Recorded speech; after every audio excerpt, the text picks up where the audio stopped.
Hello, everyone, and welcome to this episode of Ignition Time. The battle between the White House and the Republicans intensifies as the White House doubles down on their domestic agenda, despite all the problems and all the devastation taking place in Afghanistan, including the latest news, the terrible, terrible news of the deaths of Americans in Afghanistan. In fact, the White House is firing back at the House Minority Leader, Kevin McCarthy, who basically told Democrats to stop work on the economic agenda to focus on Afghanistan evacuations. Welcome to our episode of Ignition Time. Welcome to this brand new episode. Here's a headline of an article on your screen from CNN. White House fires back at McCarthy as it doubles down on domestic agenda. In fact, Kevin McCarthy said that his call highlighted the frustration by a growing number of Republicans over administration briefings they felt were very short and very inadequate. They said this, and this is an exact quote from Kevin McCarthy: "We shouldn't be working on other items, especially the spending of trillions of dollars." He said Afghanistan and the ongoing evacuations should be our only focus. House Democrats basically said, thanks, but no thanks. Very interesting. Here's a comment from Andrew Bates, who's the White House spokesman. "We appreciate this expression of bipartisan support for our evacuation efforts in Afghanistan, which is now one of the most large-scale and effective airlift operations in history and has gotten over 75,000 people out of the country. The American people know well that the federal government is responsible for many priorities at once, and they never expect their leaders to ignore crucial issues like, in this case, creating jobs, rebuilding our infrastructure, and bringing down prices, including the cost of prescription drugs." Now, this really is an escalation of a verbal war, if you will, between the White House, which is focusing on their domestic agenda, even as President Biden is dealing with a foreign policy crisis because of the debacle that took place in Afghanistan. This is what President Biden said. "The bottom line is, in my view, we are truly a step closer to truly investing in the American people, positioning our economy for long-term growth, and building an America that outcompetes the world." Now, keep in mind, Republicans have been extremely critical of President Biden's response and the collapse of the Afghan government, but many close allies also share the same concern.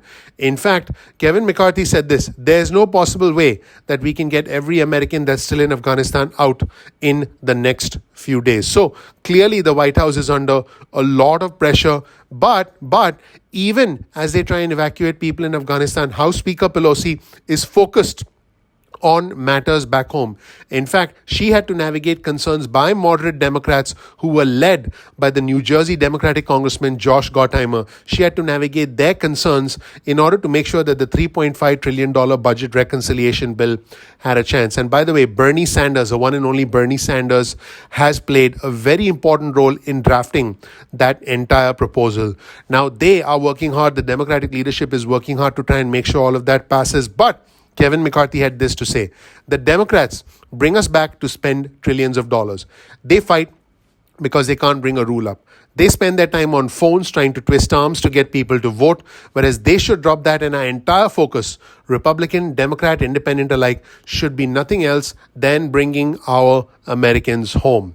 Now, what do Democrats say about this? This is what House Speaker Pelosi said: "We must not squander our congressional Democratic majorities and jeopardize the once-in-a-lifetime opportunity to create historic change to meet the needs of working families." And to her credit, she was able to get all 9 moderate Democrats who were opposing the $3.5 trillion plan and saying, "Hey, we're not going to let that happen unless you vote for the $1 trillion bipartisan reconciliation package." She was able to get all of them on board with an agreement to take up the infrastructure measure by the 27th of September. So the House did adopt President Biden's $3.5 trillion budget blueprint, and the next few weeks will be very busy for Democrats in both the House and the Senate as they work out the specifics and hammer out the details of the proposal. So it does seem like House Speaker Pelosi got what she wanted. In fact, President Biden said this: "There were differences, strong points of view. They're always welcome. What is important is we come together to advance our agenda." Now, let me know what you think. Do you think that the efforts in Afghanistan should take a higher priority over trying to invest in infrastructure? I know most of our viewers and subscribers want stimulus checks, want unemployment benefits, but I want to be honest with you. it does seem that there is going to be little political appetite for stimulus checks and unemployment benefits. But the higher level game that is being played here, and I'm sorry to use a word like game, but the higher level game that's being played here is that the Republicans are saying, hey, let's stop all this and let's work on evacuating Americans from Afghanistan. We should be evacuating our fellow Americans instead of wasting money and spending trillions of dollars. Do you agree with them? Or do you think that is simply a way for them to stall the Biden agenda, stall the $3.5 trillion budget reconciliation package, which really is going to be the landmark achievement for the Democrats, not only going into the midterm elections in 2022, not only going into the 2024 presidential elections, but also in the future for future generations of Democrats, for the future of America. I believe that the government should be able to walk and chew gum at the same time. They should be able to do both. They don't have to just stop doing something in order to focus on evacuations. They better need to be able to do both, walk and chew gum at the same time. Evacuate our fellow Americans in Afghanistan and work on the infrastructure proposal and try and get the support of Republicans and get the best ideas from the Republicans, because I believe the best way for us to move our country forward is to take ideas from both the Republicans and the Democrats and combine them to get the best ideas from both sides and move the country forward. And I believe that is where we should be heading. Let me know whether you agree or disagree and what you think of Kevin McCarthy's interesting political calculation here to say, hey, stop what you're doing and let's just rescue our fellow Americans in Afghanistan, which is not wrong. But should we stop one thing to do another instead of trying to do both, which essentially is what Andrew Bates, the White House spokesperson, highlighted, basically saying, hey, we've already pulled out 75,000 people. Now, keep in mind that there has been a lot of conflicting information coming out of the White House. There was an instance where a chief spokesperson, a high-level national security official, didn't even know how many people had been evacuated. So there is a lot of confusion, and this is a bit of a debacle in the way the White House is handling this. But at the end of the day, guess what?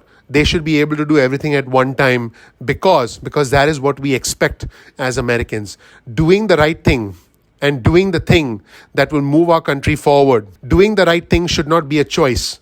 Doing the right thing should be a philosophy, and we should do the right thing here by rescuing our fellow Americans from Afghanistan and also putting together a package that will help the American people.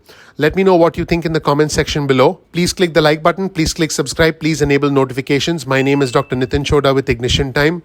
I appreciate you. Thank you so much for taking the time to watch. Support our channel by clicking like, by clicking subscribe, and by enabling notifications. Thank you so much. I'm looking forward to seeing you in the next episode of Ignition Time. Take care. Bye.